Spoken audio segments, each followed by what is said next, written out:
One. And we are recording. And I apologize for the noise. I have a window, as I just told you beforehand. I have a window open right now. I normally don't have windows open because there are crazy people screaming, but I'm gonna risk it. Plus, it's colder outside, so I don't have to turn on the air conditioner. I can save a couple bucks. But we're here with author Jeremy Carl and your book, The Unprotected Class, which has the hilarious image on the front of kill all whites misspelled. So it is the no one can deny anymore that it is a moving window of acceptable racism against white people, not anyone else, and it shouldn't be against anyone else, but it also shouldn't be against white people. But guys, please go into the link in the description. Please go grab the book. And also, please go support the podcast on Frank's Speech, Mike Lindell, the My Pillow guy, his video platform. They are sponsoring the podcast, as well as Gold Genesis Group, 1-800-200-GOLD, or use the link in the description to support those who support my podcast. But as I told you, I'm not going to post a live link because I'm a shitty millennial. Mr. Carl, please introduce yourself. Yeah, thanks so much for having me on. I'm a senior fellow at the Claremont Institute, which is a public policy think tank, and prior to that was a fellow at the Hoover Institution at Stanford for a number of years, and I was in the Trump administration as a senior official, and I've done a bunch of other stuff, but that's kind of the highlights. And my new book is The Unprotected Class: How Anti-White Racism is Tearing America Apart. You just gave a nice little quick preview there, and so I'm just trying to talk about it. And and we were just talking beforehand. You got an Elon retweet, and as I think everyone who watches the show knows how much I talk about last summer when he commented on one of my videos. And I mean, it really is, yeah, just a euphoric adrenaline shot to the carotid where you're like, it's working. The thing is working. Yeah, But that's interesting. So that's apart from the personal success that is, right? That's also interesting in that such a high profile person has retweeted something that just 5 years ago would have been, oh, that's too far right for me. Versus now it's like, yeah, it is kind of true. Yeah, you hit the nail on the head. And so, I mean, what he was quote tweeting and commenting on was a show I did with Tucker Carlson that dropped last night. And the Tucker show in and of itself was big and was, doing seven-figure impressions. But then when Elon commented on it, we were up over, I think, 13 million impressions That's in insane. 12 hours. And most of that was overnight. So, like, I think, it will probably end up well over 20 million or something. And I think you've hit the nail on the head that, right, like, 5 years ago, you couldn't even talked about this. And even 2 years ago, when I started working on this book, I was kind of like a lot of the time I was saying, whoa, this tightrope is pretty narrow and Hmm. the alligators there in the moat below me look pretty scary. And now there are more people, even in the not quite in the mainstream. Well, they are in the mainstream, but they're in the conservative mainstream. Folks like Tucker and Charlie Kirk and Matt Walsh, really big names on the right, or even senators like J.D. Vance, who will use the terms like anti-white racism. And it's just really, I think, indicative that it's time for us to talk about this in a serious way.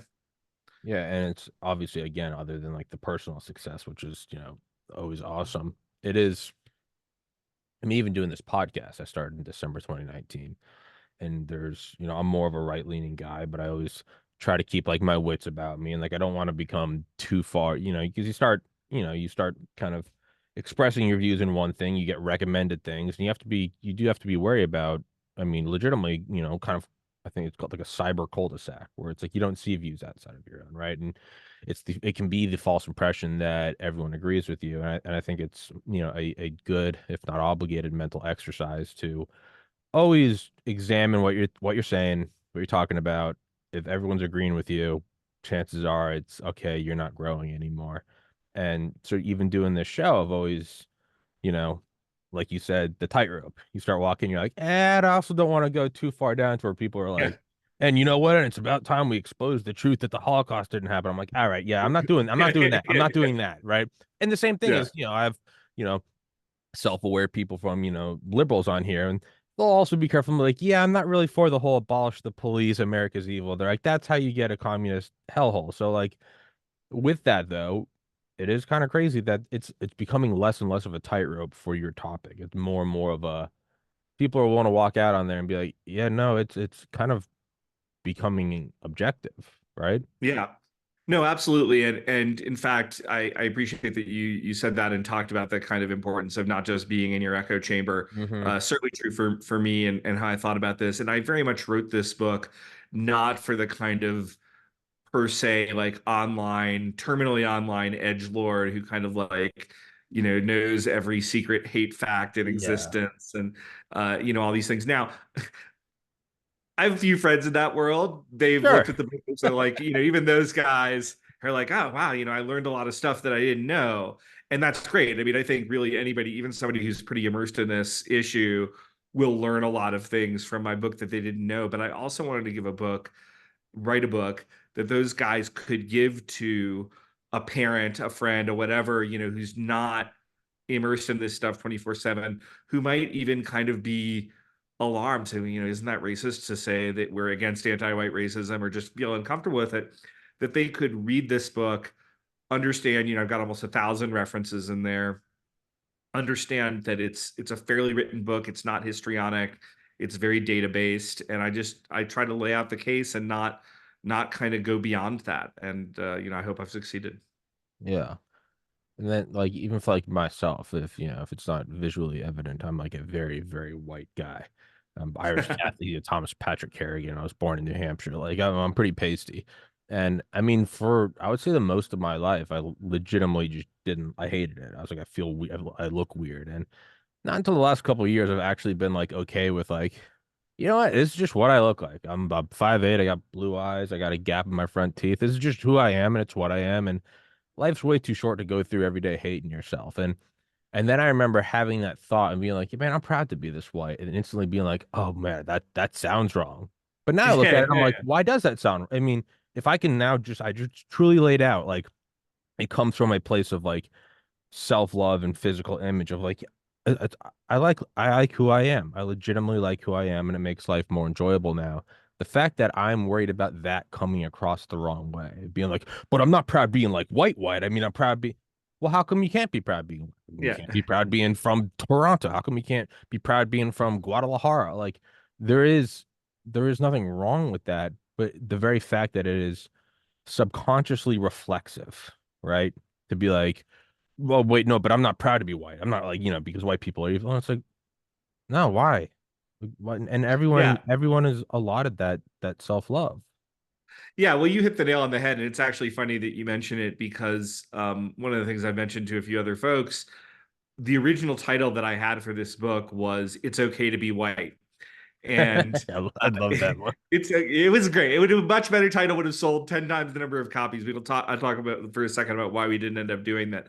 But basically, I mean, for those of your again more online listeners may be familiar. I mean, this is actually a phrase that came out of 4chan, the kind of Hmm. anarchic online message board.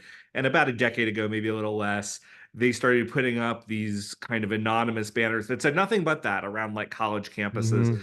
Of course, what happened was a complete freak out and, oh, this is white supremacy and all these things. And that was really, of course, the point of them doing it because as you just said, it's okay to be from Guadalajara. It's okay to be Asian American. It's okay to be African American. Saying that it's okay to be white should be this totally anodyne, acceptable statement. Of course it is. I love puppies. Yet Yeah, in our what? Cool. culture, it's stigmatized. And so that was the point they were making. That's the point I was making and kind of trying to title the book that if that has shock value, it really shouldn't. And yet, so I got that by the editorial staff. They were okay with me doing it. But then the sales staff was like, yeah, we're not going to be able to sell that to Walmart and Costco. And I think that in and of itself is very reflective of where we are right now as a country as regards these issues and race and whiteness and how we can talk about it. Mm. Yeah, it really shouldn't. Yeah, no, 4chan's great. They also did the I think it was them that did the Islam is right about women. Ah, yes, That yes, that was that one to me another. is still like the maybe the best meme that I've seen in my lifetime. Oh, I mean, these are brilliant. I should add, I'm an old guy. As we were talking, I'm 51 years old. So, and I have many, many respectable academic affiliations in my past. So, like, I'm never on these message boards, I've but when they actually kind never of been on filter out, 4chan. Yeah, when they filter out to the kind of slightly more mainstream, that's when I see them. And of course, I have a number of younger friends and folks that I mentor, and they'll often tell me, "Oh, you should like talk about this, or this is like what the kids are saying these days." So that's one of the sort of fun things about kind of growing a little bit, more mature in your professional career is the kids will keep you up to date on what's going on. sure. And I've actually never been unfortunate because I think more, I actually just don't even know how to operate it. I'm very much so a boomer technologically, but like I've had on Roseanne Barr a couple times, and she made the great point of like pure comedy, a pure comical take on something, even if it's truth, will always have the ultimate weapon because laughing is pretty much reflexive. You have to go out of your way, Yeah. like not like when you're in school and you're in Yeah. trouble and you and your friends are like trying not to. It's reflexive. So if you can point something out and it makes people laugh in that moment, it's because that person sees truth, right? Even if they don't, and they cover it up. "Oh, I didn't laugh at that," Yeah. Yeah. but Yeah. right, it's and Oh, something about like absolutely. the meme, like Islam is right about women. It's the same as if a tree falls in the woods, does it make any noise? Like that causes you to pause and think Sure. in any language in any era, right? It's something that there is some inherent truth. So you know when people got mad over that, they would then be asked, "What were you mad about?" And is Islam right about women or not? And if you say yes, Right. it's more of like a medieval take, and that Right.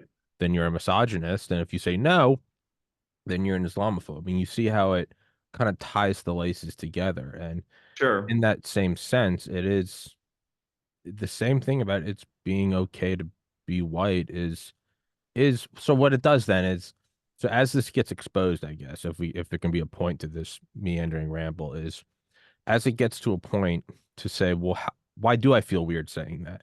How come I feel it's like when somebody made some like Firefox plugin that would replace the word black or Jew, or sorry, would place white with black or Jew. And then what you could do is you go to any headline and read it, and it would make you stop because it would go, black Yeah. uneducated farmers are ruining America. And you go, holy crap. And then you realize, Yeah. no, Yeah. it's white, right? Or Yeah. Oh, that is okay. right? And it's or Yeah. angry Jews are the reason for the Wall Street greediness, and you'd be like, Right. holy sh! And then you realize, no, no, it's white. But even that makes you stop and go, well, then why was the prior one okay? Why did you read that and it just slid under the surface of the subconscious mind? And well, then it brings up the big question of, well, then why has this been put into the public mind? Why is Right. Right. No, I think that's exactly right. And I think your comment and Roseanne's comment about humor, right? Like there's this almost involuntary response. And then I think the really best humor has a certain profundity to it, right? And just the way that you're mm-hmm. talking about that it's not just kind of like a cheap laugh at somebody's expense, but it really causes you to think, a little bit. And I think you just kind of laid that out very nicely. And so really, I mean, a lot of my book is kind of trying to answer why, because as I write, I mean, these types of ideas don't spring like Athena fully armored from Zeus's head, ready for battle, right? They've gestated. There's a reason why they're there. Um, and to kind of get a little bit academic, um, and then this part is kind of most of my book is just extremely tightly buttoned up. But this part You have to kind be. of Yeah, you have to be. yeah, but when you speculate about reasons, even though I've got a lot of evidence for those too and plenty of sources, there's inevitably kind of a more speculative just approach to it. But I kind of take the view of like, so why are we really seeing this? Why are we seeing this anti-whiteness? And I think um, basically, like most issues in all politics globally, this is about resources and who controls them. And right now, white people, at Spoiler least in alert. Yeah. at least in perception and to some degree in reality, have a lot of resources. Other groups want those resources. In 2024 in America, you can't just go up to somebody and say, "Yeah, I want your stuff." That's considered poor form to put it mildly. And so you need what the sociologist C. Wright Mills, who was a famous mid 20th Mm-hmm. century Our sociologist, elite. called a legitimating ideology, which is to say you need to create an ideology around this that makes it okay for me to take your stuff. And so that's where you begin to see like, oh, well, if you're systemically racist and if you have white privilege and if there's police brutality and whatever else, if your entire history of your country is really just white supremacism and you are guilty of oppressing me, then I'm justified in getting reparations from you. I'm justified in the land back movement, or I'm justified in basically taking all this stuff. And so I think ultimately all of what we're seeing, or at least a lot of it, is just the attempt to create this legitimating ideology that will justify resource confiscation. Mm. And that's really kind of what I think drives this. It's what drives everything. It's Yeah. the history of mankind is it was who can extract the riches from the earth, the treasures from the earth, while projecting in a disproportional amount of power. It's Absolutely. sometimes it's guys in medieval armor. Sometimes Yeah. it's stealth bombers in 2024. Sometimes it's cavemen with torches saying that they were sent from God. It's all the same thing though, underlying it. And there's an importance to that too of, well, then why is this environment being uh, I guess being engineered. And you could say, well, there's some truly anti-white people that want it. Okay, sure. And the point I want to make about, it being so buttoned up is I've had Dr. McCullough on here a million times. And New Year's 2021, he invited me to go out because he went on Alex Jones's show. And I just got to go kind of behind the scenes and watch it. I remember he was in like a conference room and he was going through all these medical papers and just highlighting them. He's the most published cardiologist of all time, and he was Yeah. highlighting all this stuff. And I kept trying to talk to him and talk because I'm like, it's Dr. McCullough, this is so cool. And he kind of gave me like a shut up. And I was like, oh, so I was just sitting there and he's like, Tommy, he's like, I don't mean to like shush you. He was like, it is so you're such a pariah if you talk out about these vaccines, talk out against these vaccines. He's like, and let alone going on InfoWars. He was like, I cannot make a single mistake. And he didn't. Right. And there is something about that it almost drives you to be a better researcher and better publisher because you're like, I've got every camera on me. I have to be Yep. perfect. And so, but when you do that, it really what it does is it puts your theoretical thought proposal, your thesis through the ringer, and it really is it legitimate or not? If you're really coming out on the Yeah. other hand and you're doing an experiment and it's like Newton, it's being like, yeah, man, it's an object that rests stays at rest unless acted on by an external force. It's the same thing, right? Yeah. There's some truth to that. And so if you can go through that magnifying glass and it still holds true, well, then you've got an objective fact. Yeah, I mean that's a really fascinating way to take to put a take on it, and in the context of this book, at least, I haven't had anybody kind of bring that up, but I think it's right on target. I mean, I spent again almost 2 decades in elite academia in Harvard, Yale, and Stanford, and I can tell you that for the most part, a huge amount of shoddy stuff gets through those places. Yeah, Not that the people there are not really smart; they are. Okay, I mean, I'm not. I mean, I will bash them in lots of other ways, but not for being sure, stupid. sure. Um, but there's not, I mean, sometimes there is a little bit because it's like, well, the institutional reputation, you don't want to do something horribly shoddy. But there is also a sense in which it's like, like I'm at Stanford, I'm going to put my name on this and like people are going to take it seriously. Hmm. And you don't get pushed to that 10th degree where you're like, are you sure? Are you sure? Um, I didn't even scrutinize my own work to that level. Whereas when you're writing something like this, you're absolutely right. It's like I know any mistake I make is going to be amplified 1,000x Hmm. by my political enemies who will have actual funding behind them to do that. And so one of the things that I spent a lot of time thinking about was just like, how can I make absolutely sure that I'm correct on all this? And there was plenty of times, even in the late process of editing, where I'm just like, I know this is true, but I'm gonna shade this. I'm gonna make it a little more anodyne, this statement, because I don't want it to just be true. I want it to be like an unbreachable fortress. Like Hmm. you're not even gonna try to go against it because it's completely solid. So anything that even looked a little bit questionable, went in. I ran it through plagiarism checkers. I mean, I've never plagiarized anything intentionally in my life, but I'm dealing with a million different sources. It is possible that sometimes you grab somebody's paragraph and you thought that it was your own and it wasn't, right? So I just put it through there to make sure, like the best of my knowledge, Hmm.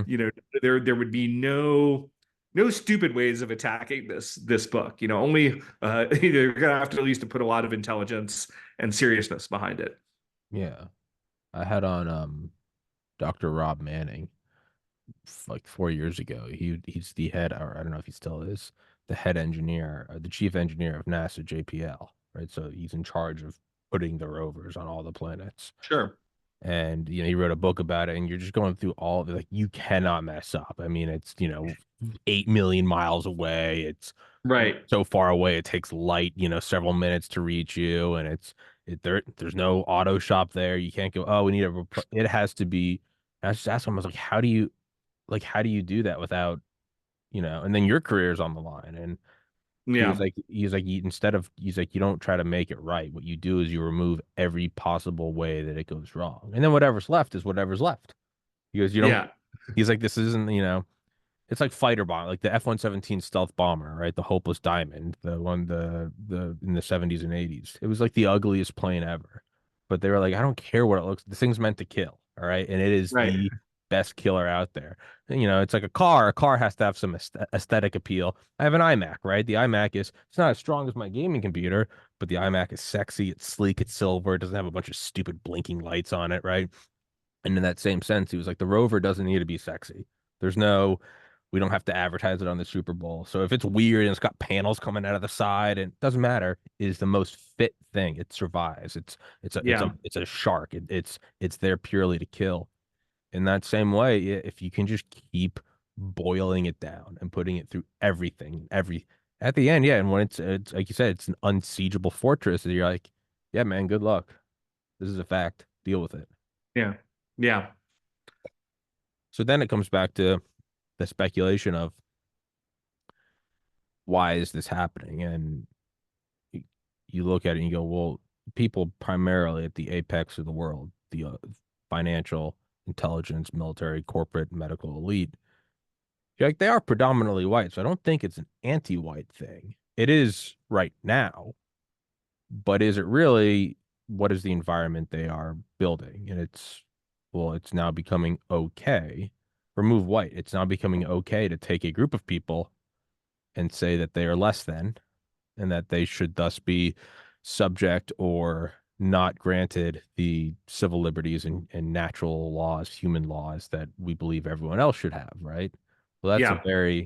that's a very dangerous thing because now that we've made that acceptable, once you've gotten rid of whitey, well, who's the net? How about imaginations? Well, Yeah. we've already established that it's okay to hate people for this, that, the other thing, for disproportionate representation and wealth.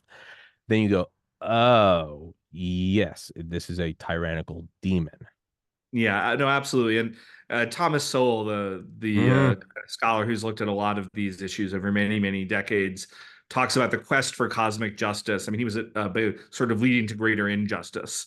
Which is not to say our history was perfect, right? But it's to say when you start trying to even scores like that, it ends up kind of being worse for everyone in the ways that you just described. And then even at a factual level, I mean, again, obviously, white people are not, they're not in some miserable, completely debased state in society. On the other hand, their status has been exaggerated, particularly in recent years. It's one of the things I talk about a lot in the book. So you have a huge growth in the last decade or so among middle and working class whites of what's called deaths of despair. And the Nobel Prize winning economist Angus Deaton and his wife Ann Case at Princeton University have kind of documented how you've had this rise in suicides, drug overdoses, et cetera, specifically among this group of middle-aged and working class and middle class whites, much more so than any other mm, group.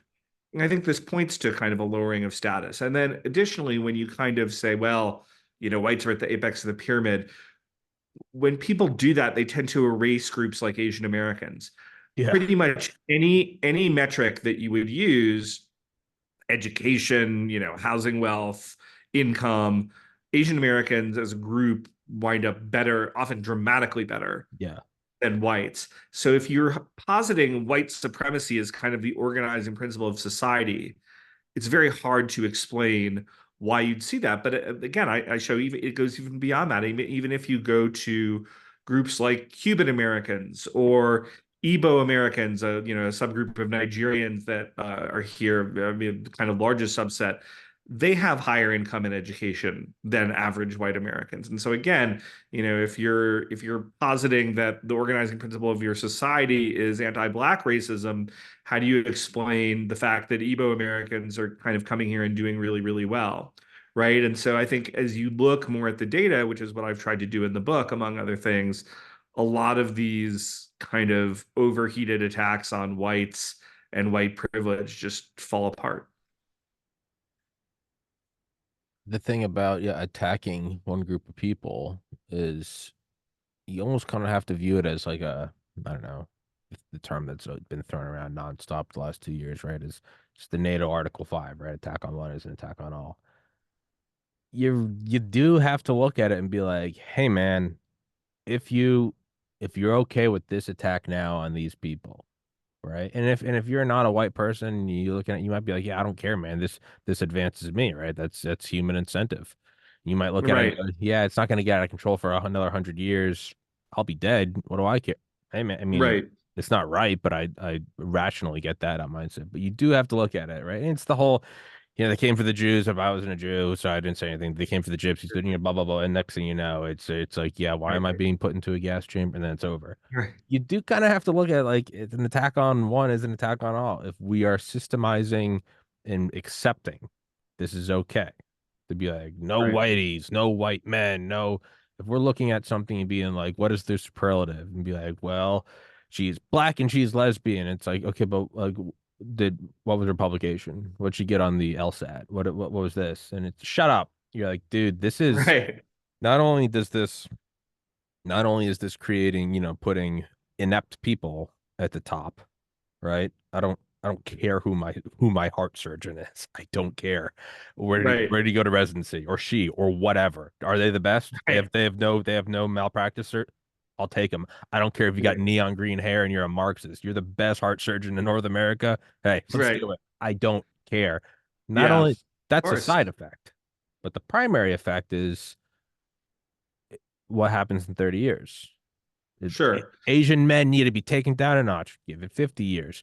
Mexican Americans are ruining this country. Give it 100 years. This is why blacks have gone too far. What you're doing is you're giving the national security apparatus the passive, if not active, permission to other than delegitimize and ultimately rule unjustly over groups of people. Yeah. No, absolutely right. And I think one of the things that you just hit on is you said, well, somebody's looking at this from what we as scholars would call game theory Yeah, perspective, yeah. and they're like, oh, well, I can just do this, and like, by the time it kind of blows back to me I'm 100 gone. years, what I said, one of the recommendations in my book is that we have to change that calculus. And that involves, and this is a slight departure between myself and other people who've kind of written on, I mean, nobody's written as directly as me on this issue, at least for a mainstream publisher, but guys like Christopher Caldwell or Chris Rufo or Richard Hanania have written on similar type issues. And I think one area where I disagree slightly with them, or just maybe would extend their analysis, is that I think we need to move to what in the Cold War we called mutually assured destruction. Hmm. It's a doctrine that kept us actually safe despite its name, the kind of idea that you're not going to launch a nuclear first strike because you knew you would be completely wiped out as well.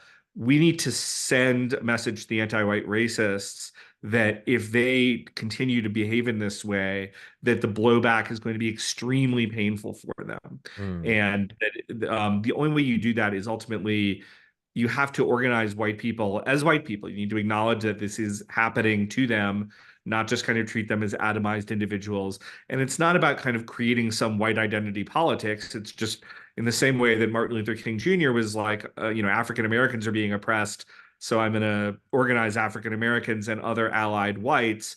It's the same sort of analysis, right? Like we need to organize white people who are tired of this, as well as many allied minorities, and many of them were kind to endorse my books. So I mean, they are out there, um, and kind of say, hey, it's really going to be painful for you if you persist in this type of anti-white racism, anti-white discrimination. And at the point at which they feel that pain, then at that point maybe they back off and they're like, maybe we should just stop kind of trying to attack people on the basis of race and we go forward in a better way in America. And I think that in the long term is the way that you quote unquote get beyond race Yeah. in your dealings. Yeah. By the way, I do this in most shows. I'll be back in 1 minute. I gotta go use the restroom. Drank like 5 of these this morning already. Tell everybody where to find the book and where to find you. Yeah, so the best way to find the book is just if you go to Amazon or wherever you like to get books. The book was out as of the 23rd of April, so it's just recently out. It's called The Unprotected Class: How Anti-White Racism is Tearing America Apart. Would love it if you bought it. If you like it, I'd love it if you left a 5-star review. And then the other places that you can find me and my work, you can go to my Substack. I have a new Substack, relatively new, jeremycarl.substack.com. It's called The Course of Empire. I try to update it about every week with content.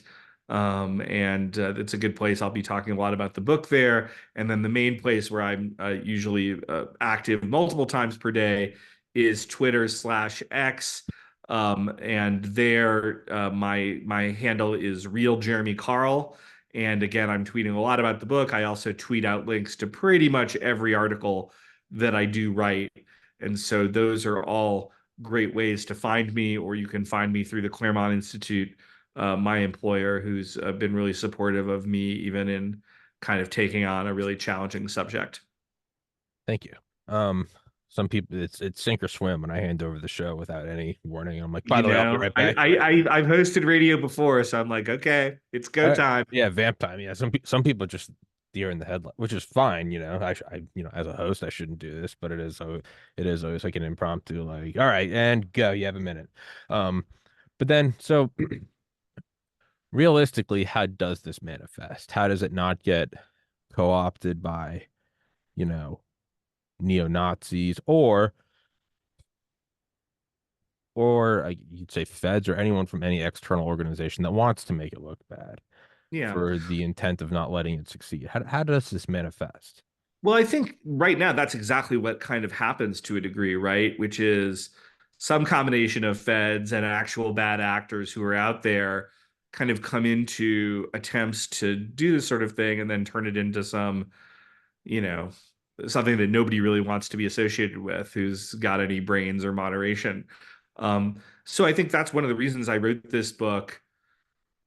I'm very conservative. Okay. I don't make any bones about that. And my institutional affiliations are very conservative. I was a Trump administration official. So I'm not trying to play hide the ball. Yeah. On the other hand, I really took pains in this book to be moderate and for your listeners to like be able to buy this book and give it to a skeptic.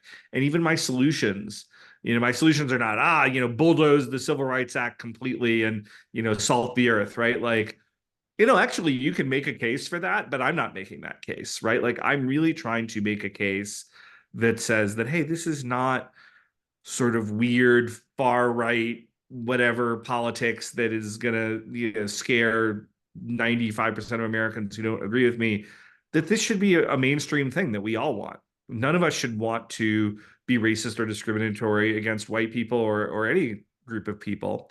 And so I'm really trying to push this into the mainstream. And when you get somebody like Elon, quote tweeting you, um, that's a great example of the fact that I do think that we're making some progress on doing that.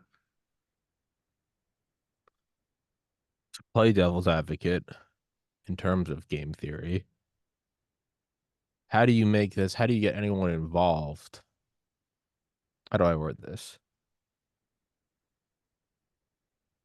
It's not like a stock pitch. It's not an IPO where it's like you're gonna get a lot out of it. It's more of like it's like a charity. It's like it's the right thing to do. These people Yeah, don't have food or they're addicted to fentanyl. And yeah, how do you get people to look at it in terms of game theory and be like, well, if I'm gonna give yeah. time, energy, and media platform and my own reputation to it, why wouldn't I go all in and just go vice versa? Create, be pro my own ethno state. Why not play Right. game theory and go, I'm going to make it good for me? How do you get people to just on a human level Sure. not give into Uh, that? well, I think let me answer that from two different perspectives. I think Sure. the first is that the bad news is the good news. And I think the reason why this issue is surfacing and why people like me are writing about it, who are kind of very normal mainstream people with families living out in middle America, is because, in fact, in the last decade in particular, things have gotten so extreme on the discrimination and racism front, even though it's not always being called out, that people, even pretty well situated people like myself who have families, you're looking at things and saying, yeah, I can kind of navigate through this, but what about my kids, right? And so I think a lot more normal people are just taking a look at this and saying, hey, we need to put a stop to what's going on. Now, how do you keep them from going sort of whole hog in the extreme other direction? I just think you show it doesn't work, right? Like the reality is we are a multi-ethnic state.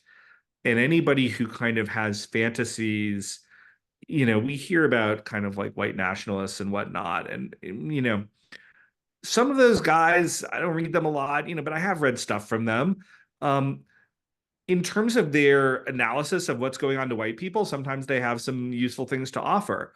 But in terms of like making some sort of white ethno state, I mean, it's like Lord of the Rings fantasy, right? Like the only way that happens is at the point of a gun. And I even look, I mean, I was talking with um, a really good friend of mine. He's a Bangladeshi American who actually had me on to talk about this book, and he's a guy who's been writing in dissident spaces for more than 2 decades. I mean, a person who is very uncomfortable in um, you know, putting out edgy things that are true.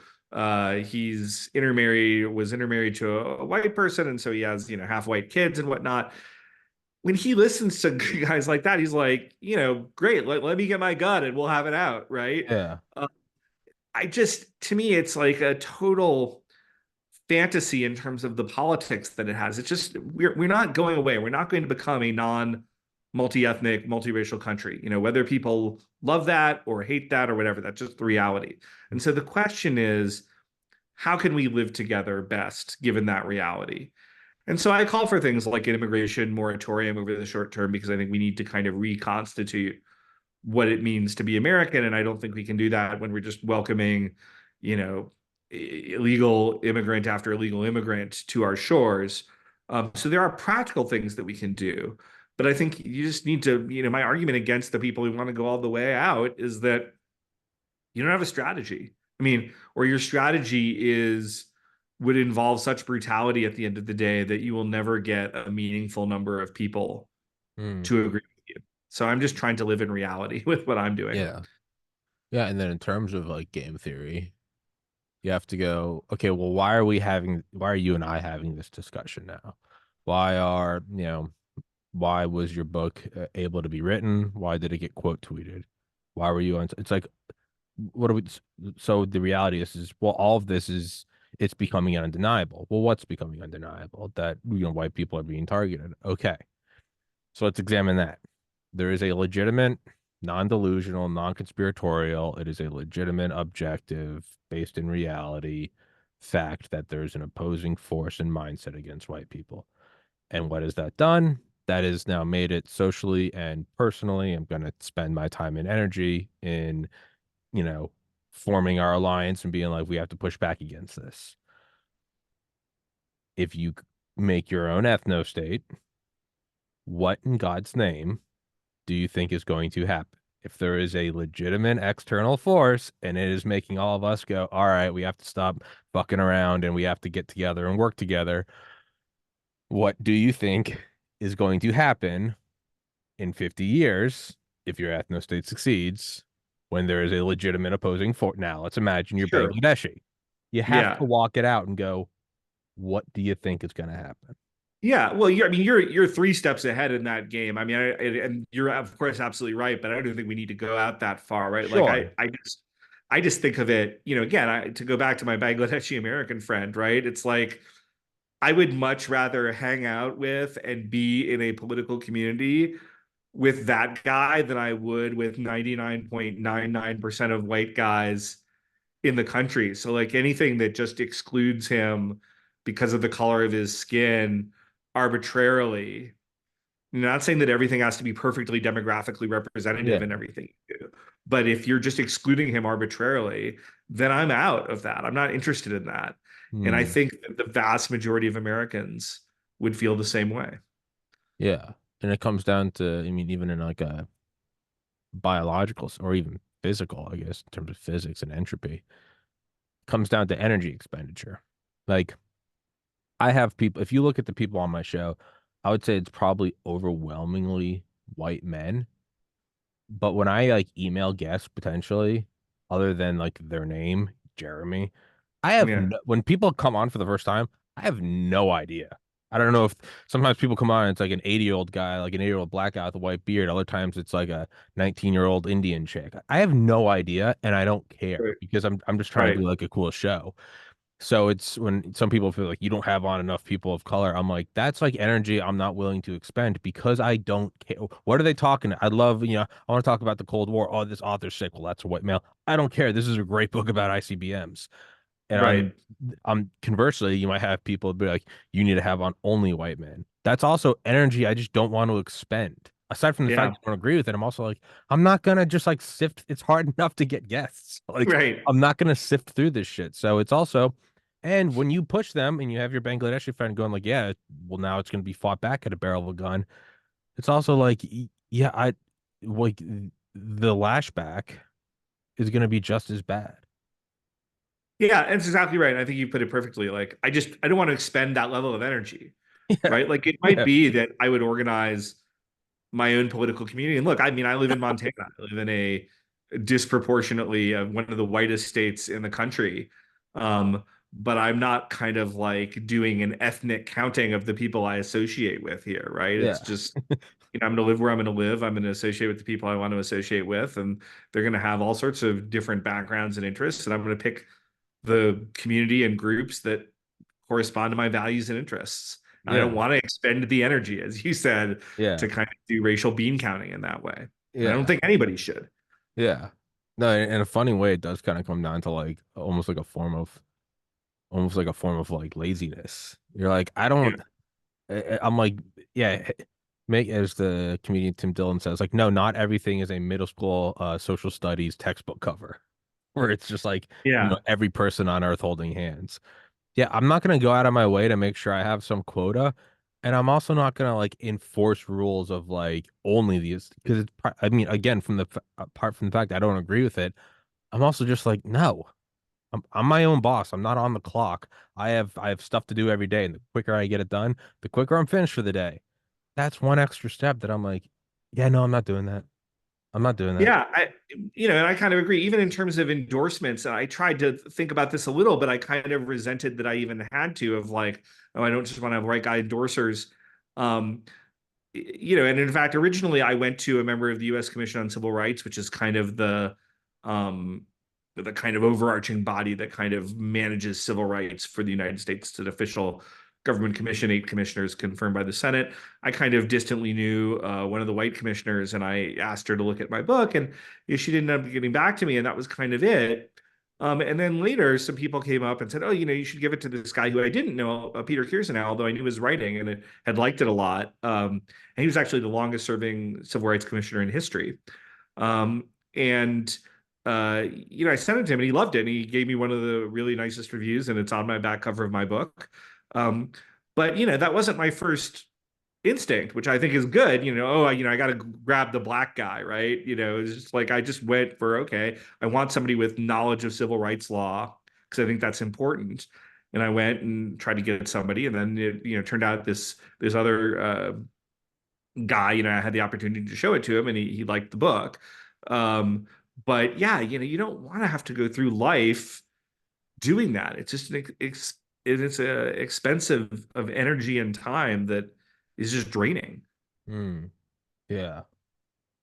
Yeah. It's like, how do I word it? I'm trying to remember what game it is. I think it's Ghost Recon. I think it's Tom Clancy's no, obviously Tom Clancy's, but it's Ghost Recon, I think Wildlands. And you can repaint your gun. You can always repaint your gun in the game. And I always love like matte black. Just like everything's black on black on black on black. And but if you start using the second you go on like a single mission, you're like laying in the dirt or you're on concrete and it gets scratched and it's purely aesthetic, you always have to go back and like repaint it. And I think like very quickly in it, I was like, I love how it looks, but this is such like a useless expenditure of, and then like in-game money and credits. And I'm like, I don't want to do this. Does the gun function? I don't care. Yeah. Like right now, like it's like the most popular game I'm playing with my buddies is Helldivers 2. You go in and you're fighting aliens and robots and stuff. And when I first started playing, my guy had on this like EOD armor and he had this like black helmet on and he had the biggest gun. I'm like, this guy looks so badass. And after like a week or two of playing, I was like, I am so slow. My gun takes so long to reload. Everything, and I'm getting like team killed because no one can see me because I'm all. So now my guy is like the most evolutionarily fit guy. It's bright orange. It's all clashing and stuff, but it's like I have the best, like the most ammo efficient guns. I'm the fastest guy, the stealthiest guy, and I'm brightly colored. And no one can team kill me. And I look like an idiot, but like my stats are through the roof now. That's kind of Yeah. how I look at all of this. I'm like, there Sure. is like the mind's eye, and then there's just purely like, yeah, I just want this thing to succeed well, and really not be a burden to me. And to me, that's kind of the core of all of this. Of course. Yeah. I mean, I think that's what we all want. I think aside from these few utopians of all stripes on the far left and far right, and some, I guess, even centrist utopians, if that's even a kind of concept, that's the sort of thinking that becomes very dangerous. I mean, I say this as a religious person. I mean, I think that is in some ways kind of a guard, at least in contemporary America, to this type of utopian thinking. Is that I think if you have God at the center, you don't try to bring heaven down to earth Correct. uh, in dangerous ways. And I think we've seen a lot of the disaster when in my view, when you remove God from the equation. Mm, You try to create perfection that is never going to happen here, and that perfection often ends up being an abattoir, mm. and it's something that we want to avoid at all costs. Yeah, it ends up being some sort of like bastardized mutation. Yeah, Masters of Death by Richard Rhodes about the SS Einsatzgruppen, which were the mobile death squads that were the precursors to the fixed death camps. And if you go sure. in and, read the like journals of these guys, it is it's such a weird take because you look at it and you're like, yeah, Nazis are evil. And then you're reading these things and you have these guys going like, and not to like whitewash what they did. They should and mostly were executed, the Nazis.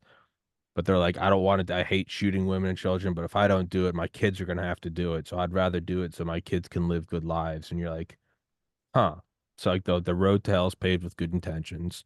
And Yeah, there's nothing wrong with it's I think it's great and needed to constantly improve the world, and we should move towards a better and better world.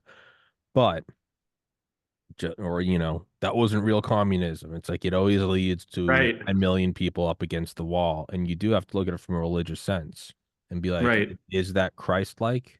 Or is this the devil masquerading as an angel of light? Just do this one bad thing, and then utopia is here. Don't worry about heaven. No, no. You just have to, okay, listen, I know it's like 80 million people and it's communist China, but trust me, the 100-year plan is going to be worth it. We just have to kill 100 million, just real right. quick. It's going to be one. Hey, we just have to incinerate the Jews. After that, there's going to be a Teutonic Reich. It's going to last 1,000 years. Yeah, Everything's going to be great. But real quick, I just need you to do this thing that, by the way, it is kind of demonic. I need you to take these women and children and like gas them and cremate them and all that. But don't worry yeah, about that because we're creating heaven. And then you go, you can do good things. You can donate to a homeless shelter. You can help a friend out. You can do all this good stuff. And it's just a bad thing. But then there's going to be good after. There's nothing wrong with a bad thing when it's personal sacrifice. I'm going to take this job I don't like, but it's going to give me a better salary and I'm going to provide for my wife and children. That's a personal and noble sacrifice. That's right. different from, okay, I don't want to kill these innocent people, but if we do it, just do it real quick. then we can have utopia. It's never worked before. Actually, every Yeah. time it's ever been tried before, everyone dies. But this Right. one's different. And you go, well, that's a very, very crafty and coy way of performing an evil act. Is that, they say it's like Satan doesn't appear as like a scary demon. Satan appears as everything you ever wanted. It's the Bingo. it's the beautiful, Adam and Eve. It's it's a it appears to you as light, as the right decision, not as like a evil, weird reptilian, arachnid monster. Because you would rightfully be like, oh, that's Satan. Yeah, yeah, yeah. Instead it's just a beautiful apple. It's just no, just come this way. Just come this way. Yeah. It's harps and it's beauty and it's you just have to ignore the screams. We just have to kill them all real quick. But then it's like that's Right. yeah, that's a well-crafted Satan, right? Yeah, no, absolutely. And that's exactly, I mean, I theologically obviously agree with that completely. And again, it's one of the reasons that the book is not utopian, right? It's Yeah. not trying to Yeah. say like, how do we're not going to make perfection. If we follow every single step in my book, I hate to disappoint readers and buyers. I would still like you to buy it. We will not have perfection. We will not perfect America by doing this. But I think we'll move the ball forward in some useful ways. And I'm not suggesting that we fundamentally reorder our society or start killing people or expelling people Yeah. to get there. And so I think ultimately that's kind of the utility, is that I've really tried to ground what I've done in a sort of Christian realism about the world and about our country, and to Yeah. hopefully, to make it better than we started with. Yeah. And it's also not defeatist to say it's not going to create utopia. Like I'm 33. I've been doing this podcast for almost 5 years. Like a year and a half ago, I moved up to New England to be closer to family. I'm from New England. My mom, dad, siblings, cousins, everyone's here. I moved up here, and it's like, does everything is life bliss now? No, I still gotta deal with shit. I still got yeah, you gotta vacuum the apartment. I gotta work out. You gotta don't eat too much. You're gonna get fat. All these same problems. And I stopped drinking about 4 months ago, and it's the longest I've gone without drinking probably since like college. And like I'm like, oh yeah, no, so not spending money on alcohol. I'm not having all the reverberating, anxiety and depression afterwards. And is life perfect now? I'm like, no, no, I still got a lot of work to do today. Like pollen's giving me a headache. Like I don't want my throat hurts. I'm chugging water. I'm like, oh, I got to run to the bathroom. Is is life better than it was 4 months ago? Yes. Is life better than it was 2 years ago when I saw my mom and dad on Christmas and that was about it? And now I get to see them like every month. No, it's a lot better. Is it utopia? Absolutely not.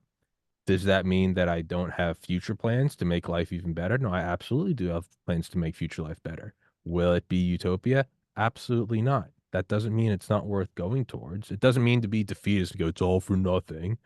Yeah. But you can make it better, and there's nothing wrong with personal sacrifice. But there is no utopia. Don't Yeah. delude yourself, and that's also fine. But is that saying that the last 200 years of progress has been for nothing? No, I No. don't. There is not. There aren't horses walking in the street dropping manure. I don't have to worry about dying of like pneumonia at 12. Like, no, life is objectively better. Is it utopia? Absolutely not. Does it mean we shouldn't keep pushing forward? Also, absolutely not. We should. Yeah. Well, I think that's probably a good note to end on, Yeah, because yeah, again, yeah.